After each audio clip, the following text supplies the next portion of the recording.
All right, just back from 5 days of riding in Idaho with over 9,000 miles of single track and ATV trails. Idaho is the best motorcycle destination for authentic single track riding. Sweet summer rain and a little hail.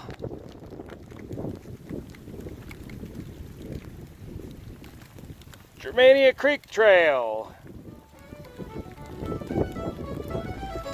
The fire closure's way down there.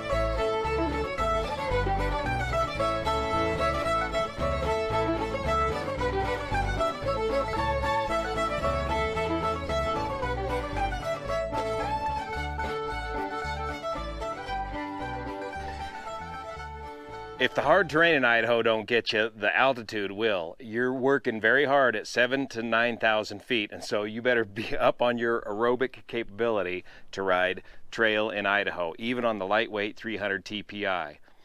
So I want to take this opportunity to tell you how the TPI bike did in Idaho and give you an update on mods I've done to date. One of the first major achievements, data points I achieved, was I dumped this thing completely in the river, brought the water line up over the airbox, and got water into the induction system.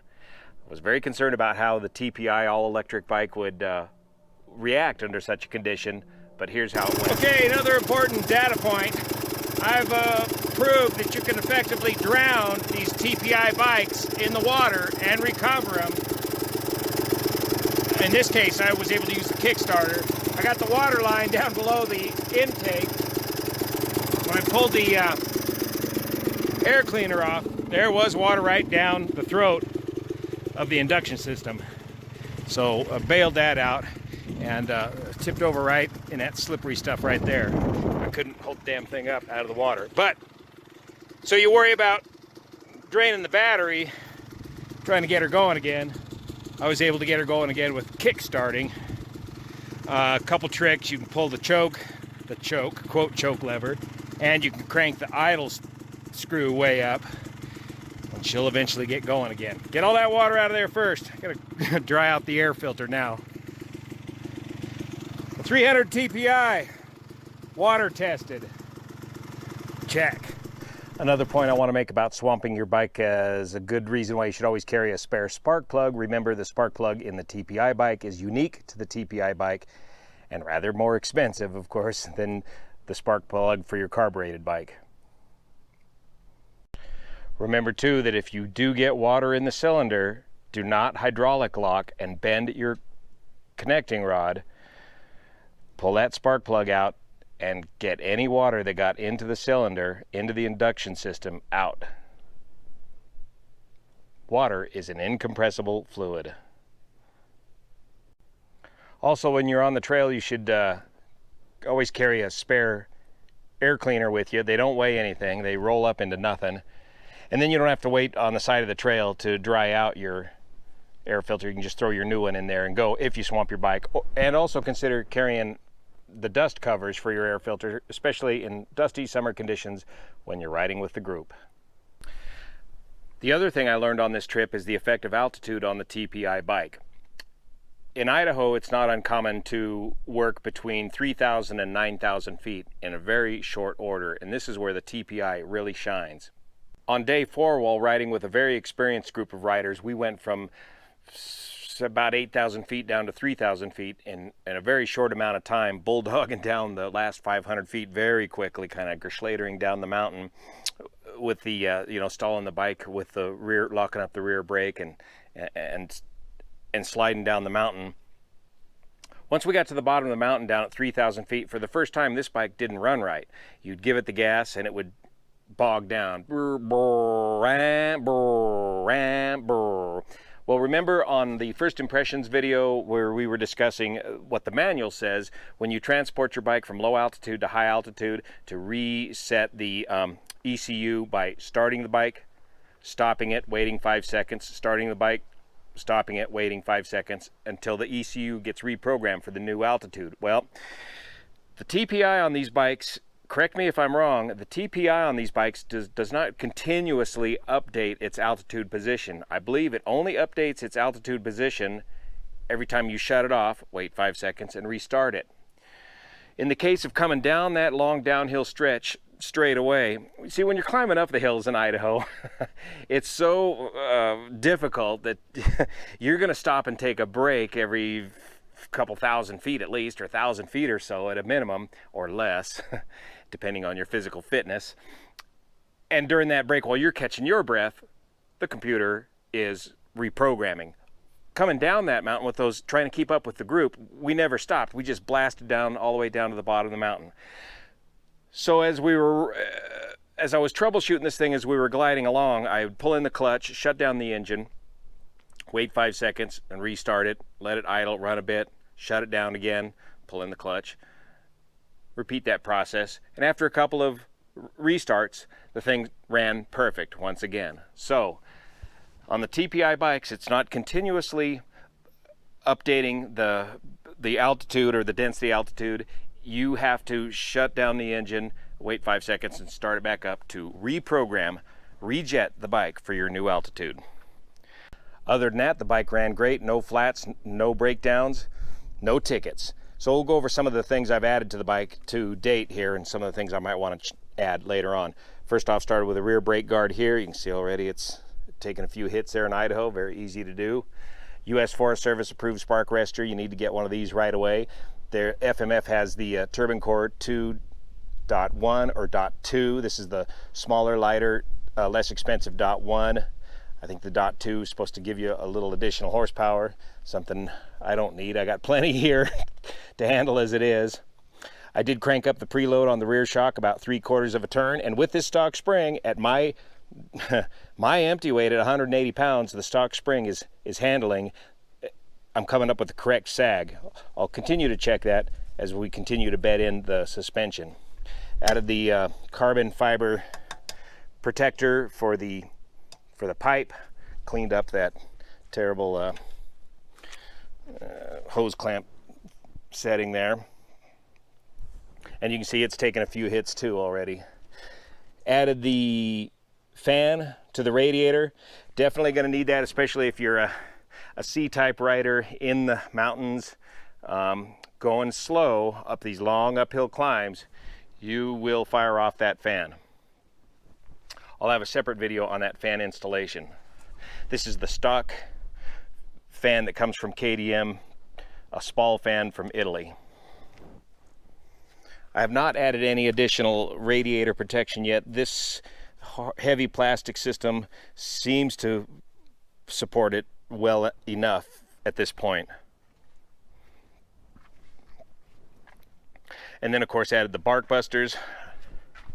I cut the handlebars down just slightly for the bark busters and then moved the handlebars to the full forward position, forward here and forward here as well.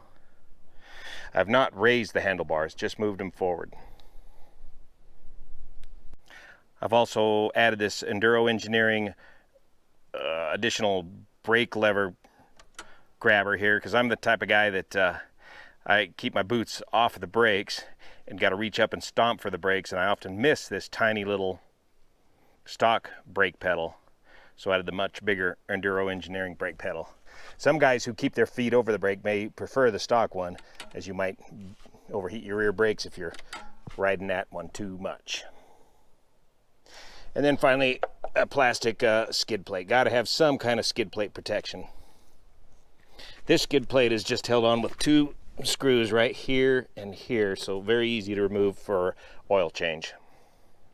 I've been riding around with my Ogeo flight vest with all my gear in here, including water, inReach tracker, silky saw, inner tube, and all the tools I need to change a tire on the trail. I think what I'm going to do is take some of that weight off of my back and add a couple of giant loop Mojave bags right here to the back of the bike, get some of that weight off my back and onto the bike itself. I'm confident now that the rear suspension can handle it just fine.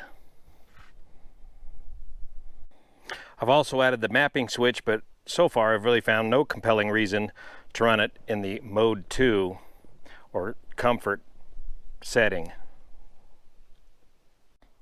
I did try running all the clickers on the suspension to the comfort setting described in the manual and found I preferred the stock setting on the suspension. While I was up there, I went ahead and bought an off-road sticker for only 12 bucks, and here's why. The state of Idaho has the single greatest trail system in the entire United States, with over 8,000 to 9,000 miles of designated motorized single track and ATV trails, connecting much of the state and bringing you right up to the edge of the wilderness area, like the Sawtooth right over here. Even though your OHV vehicle may be licensed in your state and you have reciprocity from that state, one of the best ways to support the trail system here in Idaho is to purchase an Idaho OHV sticker. These stickers are only $12. They're only good for the year and expire at the end of the year, December 31st. But unlike California, where that money can disappear into the general fund, here in Idaho, fully 85%, or $10.20 for each sticker, goes directly to boots on the ground trail maintenance. Maintenance of the wonderful trails here in Idaho. And of course, those folks are always understaffed and short on the budget. So anything they can do to get the more money that they need to keep these trails open and operating is a help.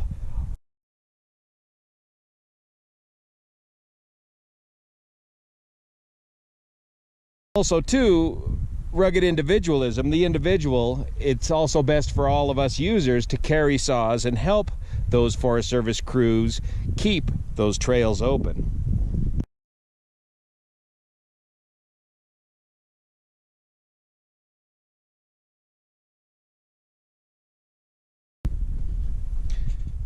And almost more importantly than the money, by purchasing one of these OHV stickers, even though it's not required, this gives land use managers and representatives hard data as to how many people are using the trails here in Idaho, and gives them the economic data that they need to further increase funding for the trail system in Idaho.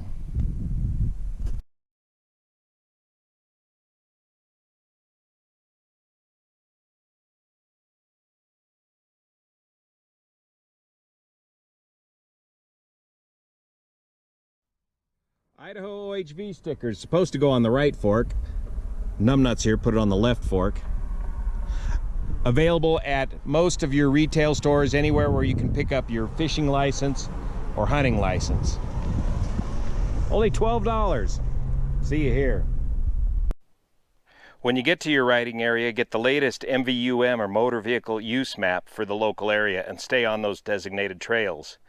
The paper map makes a great planning tool, but now with today's technology, you can download these maps onto your smartphone and use them on the trail. I'm using the Avenza Maps app. You can easily download all the desired maps in your local area, pop it open, and right away this map will show your location on this map and end all the controversy as to where in the heck am I on the designated trail system. These maps are basic maps. They only show the designated motorized route trail system. Now, I know in previous adventure videos I've discussed navigating, and in the past I've said cell phones don't work. Well, now the technology is finally up to speed, and the GPSs are good enough in the cell phone, very accurate on the cell phone, to allow cell phone navigation using the maps of your choice. Another trick I learned is you can Bluetooth your InReach Explorer to your cell phone to further increase the GPS accuracy of your cell phone. By the way, InReach Explorers have been proven more popular than the spot trackers. Why? Primarily because you have the texting capability with the InReach Explorer. This way, if you get a flat tire, you can text to home, tell them what you're up to, why your track is stopped for 3 hours while you change your tire, and your wife can fuss back at you.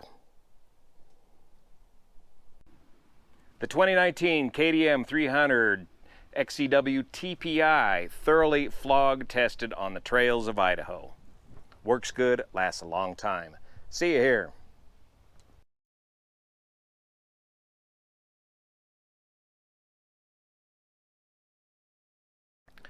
So I want to take this opportunity to do what?